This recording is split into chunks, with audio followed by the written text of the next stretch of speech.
আমি শুধু আপনাকে ওই কোষাগার থেকে মোহর সরানোর কাজটাই খুব ভালোভাবে করতে দেখেছি মন্ত্রী মশাই। আর বাকি সব কাজে তো আপনি লবডঙ্কা। গোপাল, মুখ সামলে কথা বলো, হ্যাঁ? বেশি বাড়াবাড়ি করো না। কি বলতে চাইছেন মন্ত্রী মশাই? বাড়াবাড়ি করলে মারামারি হয়ে যাবে? আচ্ছা, হয়েছে হয়েছে, অনেক হয়েছে, সকলে এইবারে থামো। ঝগড়াঝাটি বন্ধ হোক, এমনিতেই খুব গরম। বলছি কি, যা গরম পড়েছে এইখানে তো থাকাটাই দায় হয়ে যাচ্ছে। উফ, আর যে পেরে উঠছি না। মনে হয় আপাতত এখান থেকে কদিনের জন্যে। মহারাজ, বাইরে রাজ্যের প্রজারা জড়ো হয়েছে, সকলে মিলে বিক্ষোভ করছে। একবার একবার শিগগির আসুন মহারাজ, নইলে সাংঘাতিক কিছু একটা ঘটে যাবে। কি হলো? আবারও কোনো সমস্যা হলো নাকি? আমাদের রাজ্যের প্রজারা তো যথেষ্ট বোঝদার, তারা তো এমনি এমনি ঝামেলা ঝঞ্ঝাট সৃষ্টি করার মানুষ নয়। গোপাল, চলো গিয়ে দেখি।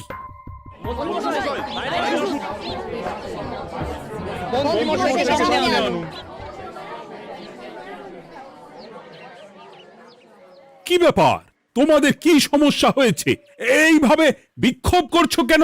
মহারাজ, মন্ত্রী মশাইকে সামনে আনুন, তারপর বলছি কি হয়েছে না হয়েছে। সেরেছে। আরে, আমাকে ডাকছে কেন? আচ্ছা, বলছি তোমরা একটু শান্ত হও। আমি বুঝতে পারছি তোমরা কিছু একটা কারণে খুবই অসন্তুষ্ট হয়েছো, তাই সেই জন্য বলছি আগে শান্ত হও, তারপর বলো মন্ত্রী মশাইকে কেন খুঁজছো, উনি কি করেছেন?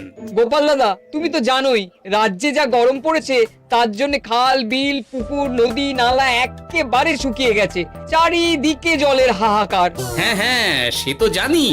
গত সপ্তাহে এই সমস্যার কথা জানিয়ে মহারাজকে অনুরোধ করে গিয়েছিলাম যে রাজ্যের বাঁধটা যাতে খুলে দেওয়া হয়। কেন? আমি তো তোমাদের কথা রেখেছি। আমি তো দুদিন আগেই মন্ত্রীকে পর্যাপ্ত পরিমাণে মোহর দিয়ে বাঁধ খোলার কাজে পাঠিয়েছিলাম। কেন, উনি কি বাঁধ খোলেননি? সেইটা ওনাকেই জিজ্ঞাসা করুন। গত দুদিনে উনি তো বাঁধ খুলতে আসেনি, উপরন্তু আমরা ওনাকে ডাকতে গেলে উনি আমাদেরকে তাড়িয়ে দিয়েছেন। সে কি, এ তো ভারী অন্যায়। দুদিন ধরে অপেক্ষা করে আর না থাকতে পেরে আজকে আমরা এখানে এসেছি। এই অবস্থায় আমরা কি করব? যদি আমাদেরকে আমাদের রাজ্য সাহায্য না করে তাহলে কোথায় যাব আমরা? ছি ছি ছি, আমি তো ভাবতেই পারছি না। মন্ত্রী, এই মন্ত্রী! মহারাজ, মন্ত্রী মশাইয়ের ব্যাপারটা পরে দেখে নিচ্ছি, আগে এদেরকে শান্ত করেই চলুন। মনে রাখবেন, প্রজারা একবার বিপক্ষে চলে গেলে কিন্তু খুব মুশকিল হয়ে যাবে। শোনো সকলে, তোমরা আজকের দিনটা একটু কষ্ট করো। আমি কথা দিচ্ছি, কাল সকাল হলেই বাঁধ খোলার ব্যবস্থা করব, ঠিক আছে? ঠিক কথা বলেছো তো গোপাল দাদা।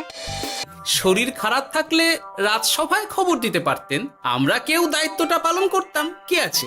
সমস্ত মোহরগুলো একস্থ করে ঘাপটি মারলেন ঘরে। ছি ছি, জানাই আপনাকে ধিক্কার। সকলে মিলে করো প্রতিবাদের চিৎকার। মন্ত্রী মশাই, ছি ছি ছি ছি ছি ছি। মহারাজ, আপনি এক্ষুনি মন্ত্রী মশাইকে কদিনের জন্য সভা থেকে বহিষ্কৃত করুন। সে তো করবই, তবে তার আগে আমি চাই কালকে যখন বাঁধ খুলতে তোমরা নামবে, তখন সেই কাজে কোনো লোক নিয়োগ না করে অন্তিকেই বাঁধ খুলতে নামাবে। মহারাজ, এ কেমন বিচার আপনার? আমি না রাজ্যের মন্ত্রী। মন্ত্রী না ষড়যন্ত্রী। মন্ত্রী মশাই, তাহলে কালকের জন্য প্রস্তুত থাকুন। মহারাজের বাঁধ খোলার জন্য সকল মোহর তো আগেই আত্মসাৎ করেছেন, এবার শুধু কাজে নেমে পড়বেন, কেমন?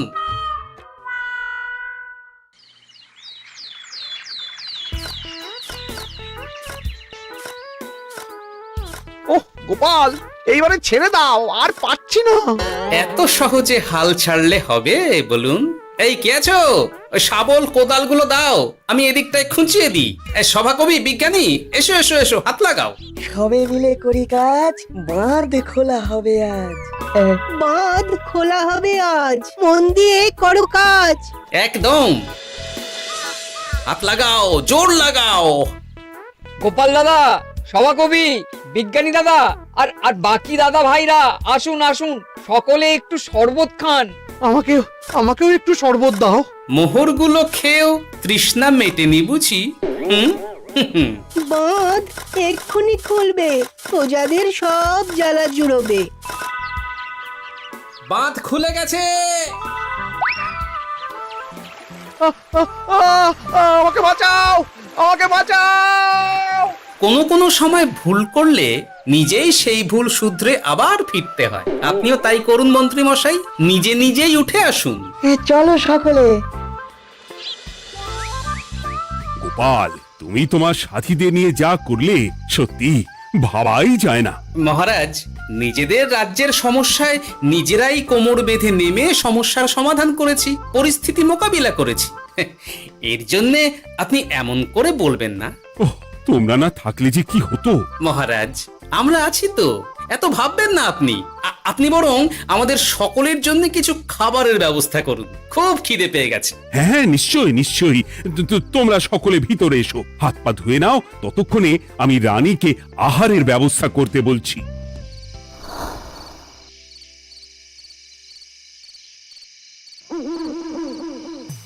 ওমা গো, ওমা বাঁচাও, কি শরীর খারাপটাই না লাগছে গো। একে গিন্নি, বাবারে, কি হয়েছেটা কি? ও, তুমি এইভাবে এখানে শুয়ে কাতরাচ্ছ কেন? বলি তুমি এসেছো? হ্যাঁ, এই তো আমি চলে এসেছি। কি হয়েছে গিন্নি? তোমার কোথায় কষ্ট হচ্ছে? গরমে হাঁসফাঁস করছি গো, পারছি না। রান্না করতে গিয়ে খুব বাজে অবস্থা হয়ে গেছে গো, এই থেকে এইখানে পড়ে পড়ে গড়াচ্ছি। ঠিক আছে, আজ আর রান্না করতে হবে না গিন্নি, আমি রাজবাড়ি থেকে খেয়ে এসেছি। বাহ, নিজে খেয়ে এসেছো বলে আর রান্না করতে হবে না বলে দিলে? এদিকে রাত্রে আমি খাবো কি, সে খেয়াল আছে? হ্যাঁ হ্যাঁ, খেয়াল আছে, খেয়াল আছে।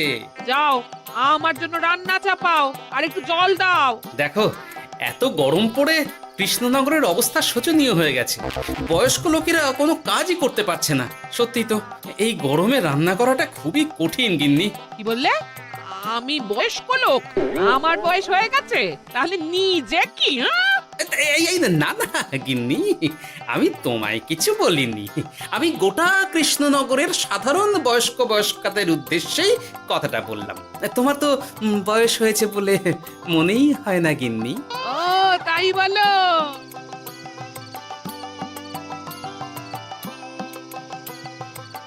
নাও গিন্নি, জল নাও। আজ না হয় আমি রান্না করব। হে ভগবান, মুখের একটু লাগাম দাও। এইভাবে যখন তখন সত্যি কথা বলিও না।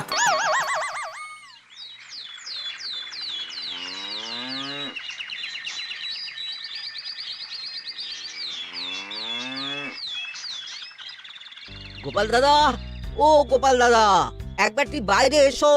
মহারাজ জরুরি তলব করেছেন। আবার কি হলো? গোপাল দাদা, গিন্নি, একবার ও বাইরে গোপাল গিয়ে দাদা। দেখে আসি, বুঝলে? পেয়াদা এসে অনেকক্ষণ থেকে ডাকছে। গোপাল দাদা, আচ্ছা, গিয়ে গোপাল দেখো। দাদা। ও গোপাল দাদা, গোপাল দাদা, ও গোপাল দাদা। আরে তুমি এক্ষুনি একবার প্রাসাদে চলো, রানীমার খুব শরীর খারাপ করেছে।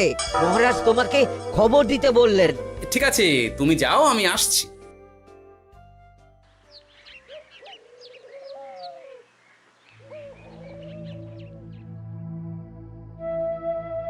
গোপাল, কি হবে বলো তো?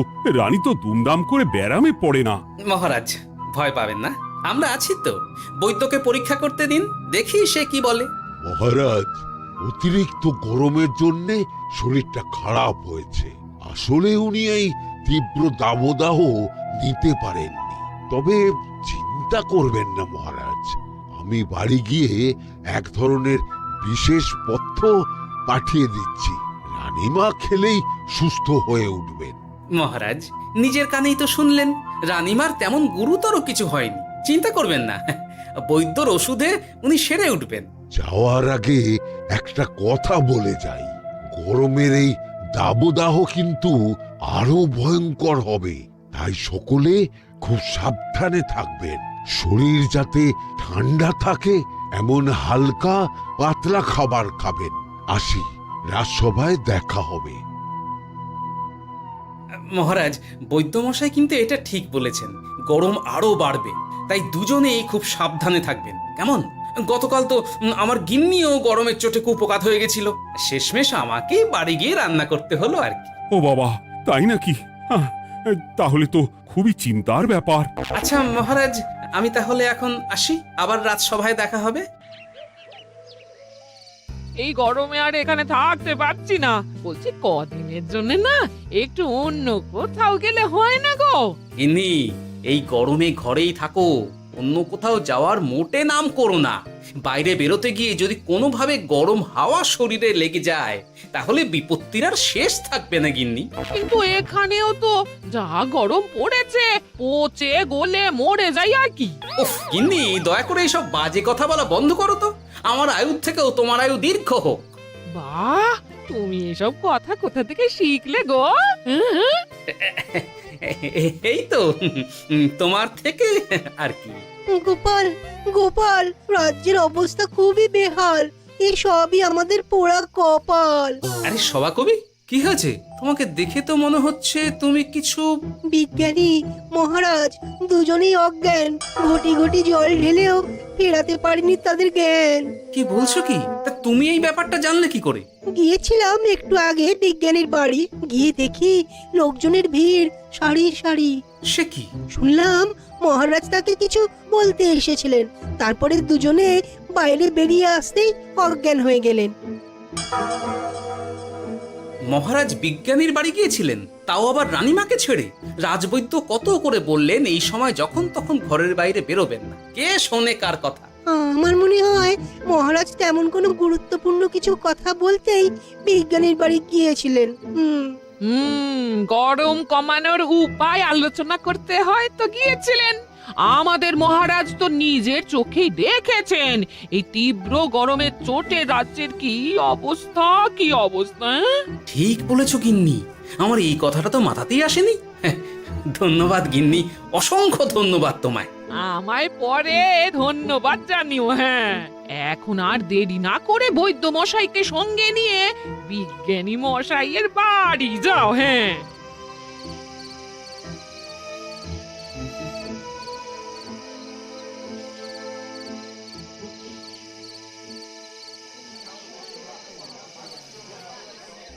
কি বুঝছেন বৈদ্যমশাই?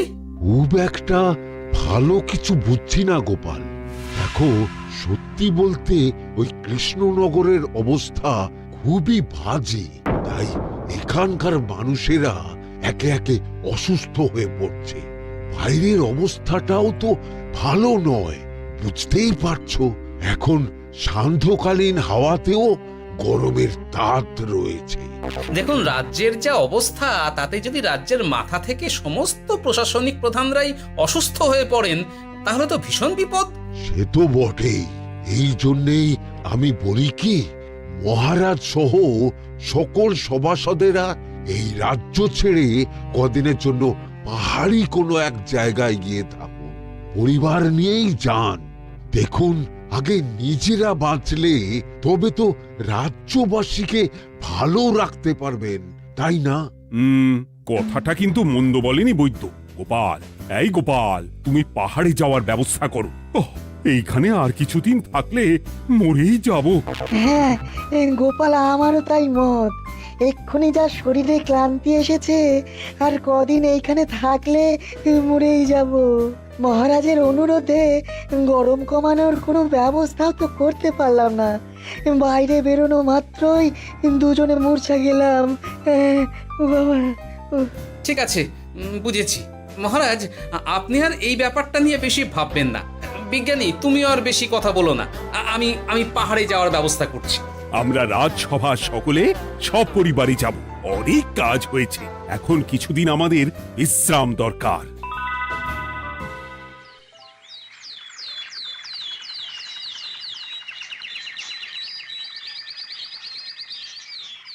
কি গোপাল, মন্ত্রীকেও তুমি আমাদের সঙ্গে নিয়ে যাচ্ছ?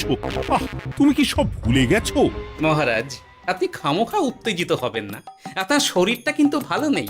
আর মহারাজ, আপনার রাজ্যে বাস করে আপনার থেকেই শিখেছি বিপদের দিনে পরম শত্রুকেও দূরে ঠেলতে নেই। গোপাল এটা ঠিক কথাই বলেছে।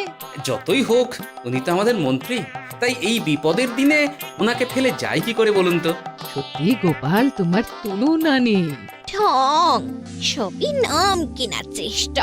গোপাল, চলো এইবারে রওনা দিই। বলছি, খাবার দাবার আর জলের কলসিগুলো উঠেছো তো? হ্যাঁ, খাবারের পাত্রগুলো আপনার জিম্মায় থাকবে, আর জলের কলসিগুলো আমি সামলাবো।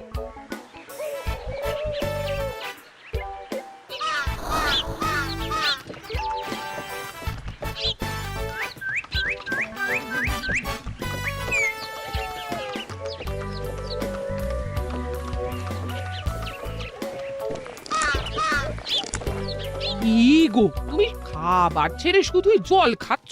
ওদিকে মন্ত্রী মশাই যে সব খাবার একাই সাবার করে দিলেন না? ভালোই তো, থাক না। এরপরে বড় বাইরে যেতে হলে বুঝবে, আমি তো ওই জন্যই নিজের জিম্মায় শুধুমাত্র জল নিয়েছি। দেখো, জল খেলে ছোট বাইরে যাওয়ার দরকার হলে চলে যেতে পারবো, কিন্তু বড় বাইরে যাওয়ার দরকার হলে তো যেখানে সেখানে যেতে পারবো না। তাই জলই সই। কিন্তু সবার জল যদি তুমি একাই শেষ করে দিলে তাহলে? এই রে, এটা তো ঠিক বলেছো গিন্নি। পথে ঘাটে কোনো পানীয় জলের পুকুর বা কুয়ো দেখলে জল ভরে নিতে হবে, বুঝলে?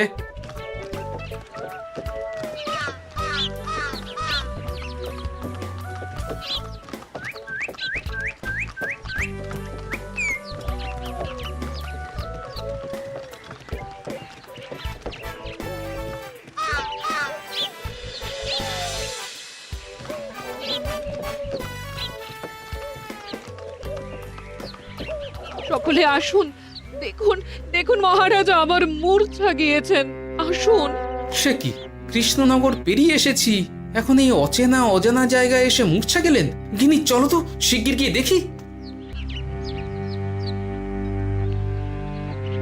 কেউ ঘাবড়াবেন না, মহারাজের শরীরটা আসলে খুব দুর্বল ছিল তো, তাই মূর্ছা গিয়েছেন। তবে চিন্তার কিছু নেই, আমি এক ধরনের পথ্য দিচ্ছি, এটা খেলেই উনি আবার সুস্থ হয়ে যাবেন। ঠিক আছে বৈদ্যমশাই, আপনি তাহলে যত তাড়াতাড়ি সম্ভব পথ্যটা তৈরি করুন। হ্যাঁ, আমার এই পথ্যটা তৈরি করার জন্যে একটু জলের প্রয়োজন, একটু জলের ব্যবস্থা করুন তো। এ মা, বলি গাড়িতে যে এক ফোঁটাও জল নেই গো, কি হবে? এই গোপাল, তুমি একাই সব জল খেয়ে বসে আছো? হ্যাঁ গোপাল, এখন এসব বাদ দাও, চলো একটু জলের ব্যবস্থা করি। হ্যাঁ, খানাখন্দ, খাল, বিল, নদী, সমুদ্র, যেখান থেকে পারো জল নিয়ে এসো।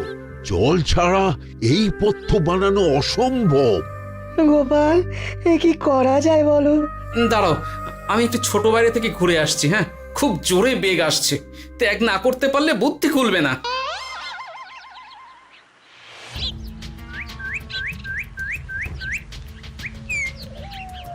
ওদিকে একটা পাত কুয়ো দেখতে পাচ্ছি মনে হচ্ছে।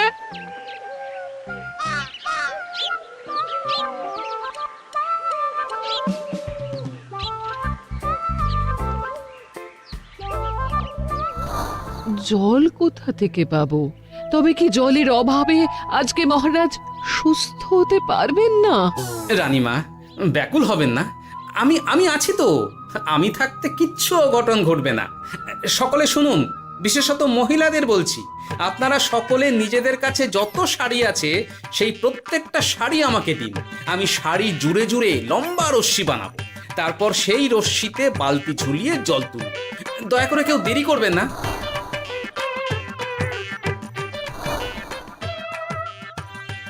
এই নাও আমার 5খানা শাড়ি। হ্যাঁ, এই নাও আমার 10খানা শাড়ি। আমি বাবা আমার লতা পাতা মিনি করা শাড়িগুলো দেব না। যা পারো করো, আমি বড় বাইরেতে যাচ্ছি। ও মা, বিপদের দিনে শাড়ি দেবে না? গায়ের জোরে নিয়ে আসবো। হ্যাঁ,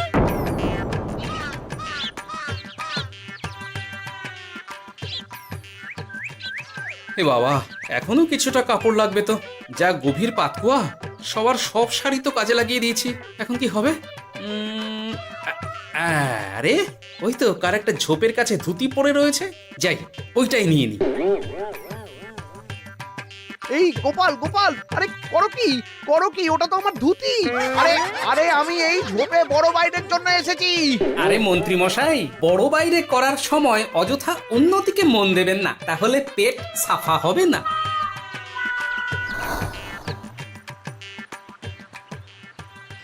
গোপাল, তুমি ছিলে বলে এই যাত্রাতে রক্ষা পেলাম।